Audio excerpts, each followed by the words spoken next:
The overhead light buzzed faintly, its glow mixing with the soft rhythm of the monitor beside my bed. The room smelled of disinfectant and something sweeter, baby lotion, still fresh on my daughter's skin. She lay curled against my chest, so impossibly small that I was afraid to breathe too deeply, worried I might disturb her. The door clicked open. A woman in blue scrubs stepped inside. She moved quickly, with the quiet assurance of someone who belonged. "Time for her checkup," she said, her voice calm but clipped. I blinked, still heavy with exhaustion. "Now? It's only been a few hours." She gave a small, practiced smile. "Routine, nothing to worry about." Her hands extended. A hesitation rippled through me. Something about her voice, maybe, or the way her badge wasn't clipped properly, made me want to keep holding on. But my body was weak, and I convinced myself I was overthinking. Slowly, I handed over my daughter. The woman turned and left, the door shutting softly behind her. I meant to rest only a moment. My eyelids dragged me under, and when I woke again the room was brighter. Afternoon light stretched across the wall. My arms were empty. I pressed the call button. A nurse with blonde hair entered. "When will they bring her back?" I asked, my voice sharper than I intended. The nurse paused. "Who?" "My daughter. The nurse took her this morning for tests." Her brows knit together. "No one from this floor has taken a baby today." "Which nurse?" She wore blue scrubs, brown hair in a bun. She said it was routine. The nurse's face shifted. It wasn't recognition, it was concern. She stepped closer. "Stay here. I'll check." Minutes dragged. My hands twisted the thin blanket into knots. I left the bed despite the ache that tore through my abdomen. In the hallway, I asked anyone I saw. Some shook their heads, others gave polite smiles that didn't reach their eyes. Finally, the blonde nurse returned. "No one matches that description." "You're wrong," I snapped. "She came into this room. She took my baby." "Ma'am," she lowered her voice. "You've been through a lot. Sometimes mothers." "I'm not imagining this," I cut in. My throat burned. A doctor was summoned. He asked the same questions. He spoke softly, too softly, as if I might break. "We'll review the footage. Just rest for now." Rest? My chest heaved with panic. Rest wasn't possible. Hours later, 2 security officers played back camera feeds. I leaned forward, staring at the screen. There was my door. There was me in the bed. The hours rolled past, nurses came and went, but not her. Not the one with brown hair and the clipped badge. "She's not there," the officer said flatly. "That's impossible." My voice cracked. "She walked in. She took her." But the screen betrayed me with its emptiness. Back in my room, the crib sat untouched, the blanket folded neatly as if waiting for a child who had never been placed inside. I pressed my palm against it, it still held faint warmth, or maybe I imagined it. The doctor returned. "We're contacting administration. Please, let us handle this." His words blurred into noise. None of them believed me. To them, I was just another exhausted mother, confused and fragile. But I knew what I saw. I knew what I gave away. The air in the room thickened, pressing down on me. Every second stretched longer than the last, every heartbeat echoing in my ears. I clutched the railing of the crib until my knuckles whitened. If the hospital had no record, if the cameras showed nothing, if no one would admit she existed, then who was that woman? And where was my baby? The questions didn't stop circling in my head. Who was that woman? Where was my baby? Every time I repeated it out loud, the staff exchanged careful glances, as though they were all sharing a silent script on how to handle me. The hospital administration finally sent in a supervisor, a tall man in a gray suit who introduced himself as Mr. Hayes. He sat across from me, folding his hands like a counselor. "Mrs. Carter, we've checked the staff lists, the security logs, even visitor entries. No one matches your description.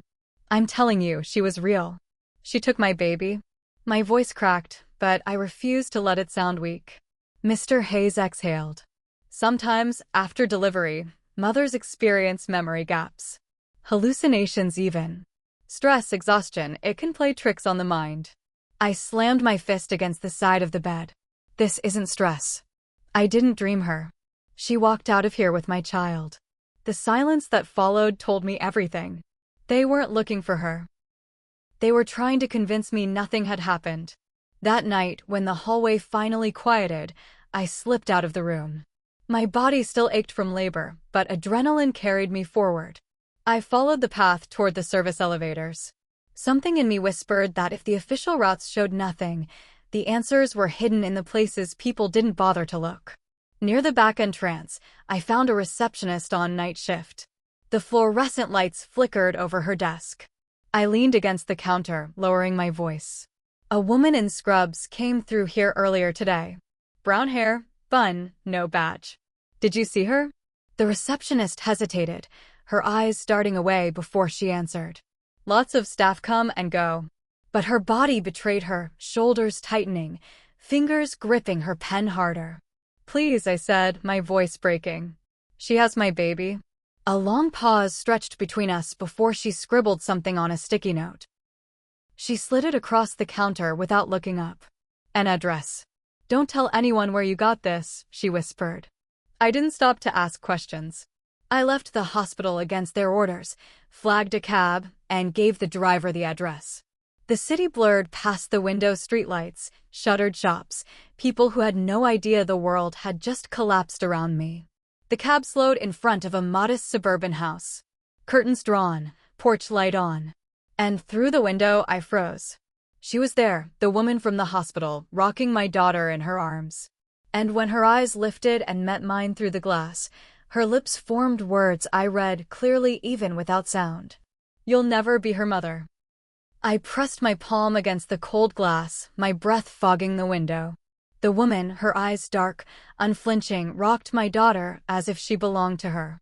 A surge of rage nearly pushed me through the door, but before I could move, a porch light flicked on and the front door opened. Step away. Her voice cut through the night like a blade. I froze. She shifted the baby on her shoulder, holding her protectively, but not like a mother, like someone guarding stolen treasure. You have no right to be here, she said. I'm her mother. My voice shook so hard I barely recognized it. Give her back. Her lips curled into something between a smile and a sneer. Not anymore. Before I could take a step closer, she pulled out her phone and dialed. Within minutes, flashing blue lights filled the street. 2 officers stepped out of the patrol car, their hands hovering near their belts. She's harassing me, the woman told them. She followed me here. She's unstable. I tried to explain, but the officers' eyes carried the same polite skepticism I'd seen at the hospital. They asked for identification. They asked how I found the address. And as I stammered through my answers, the woman's calm lies flowed smoother than my desperation. When they finally told me to leave or face trespassing charges, I thought I might collapse right there on the sidewalk. But something inside me hardened instead. I wasn't walking away, not without answers. The next morning, I went back to the hospital, demanding records. I refused to be dismissed again. Hours of pushing, questioning, and threatening legal action finally cracked one person, a janitor who admitted he'd seen the woman slipping through a service exit with my baby. He gave me her name, Rachel. The name meant nothing at first until I dug deeper. A last name, a date of birth. And then it hit me like a punch. She wasn't just a stranger. She was my half-sister, my father's other daughter. Pieces tumbled into place. The strange looks at the hospital, the missing footage, the way she moved like she belonged. She hadn't come out of nowhere. She'd planned this. I sat in my car outside the courthouse records office, papers trembling in my hands. Rachel had filed motions claiming parental rights. On what grounds, I didn't yet know. But the words circled in my head, colder now, sharper.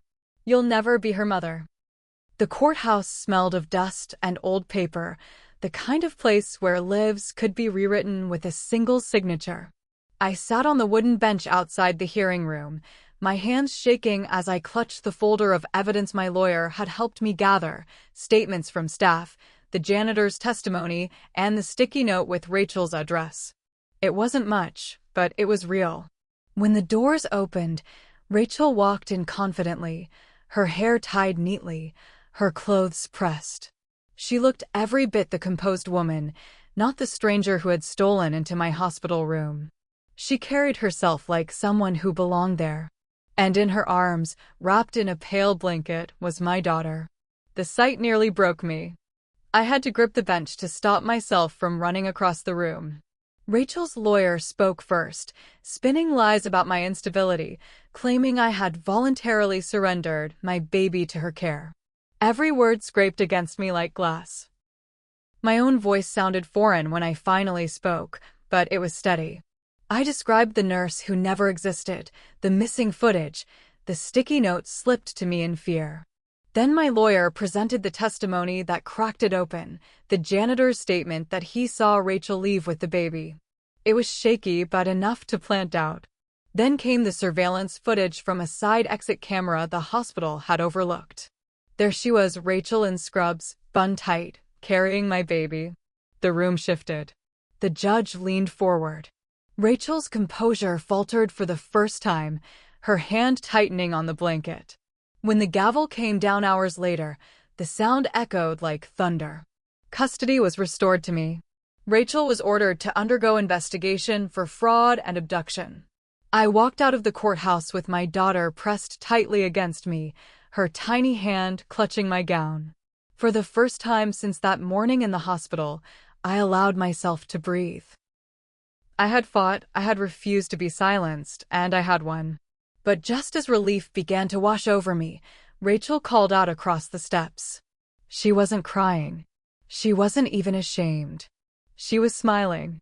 One hand rested on her stomach, almost tenderly. "This isn't over," she said calmly. "My child will always have more claim to this family than yours." Her words chilled me. I held my daughter closer and turned away, knowing the battle was over for now. But deep inside, I understood Rachel wasn't finished. And neither was I.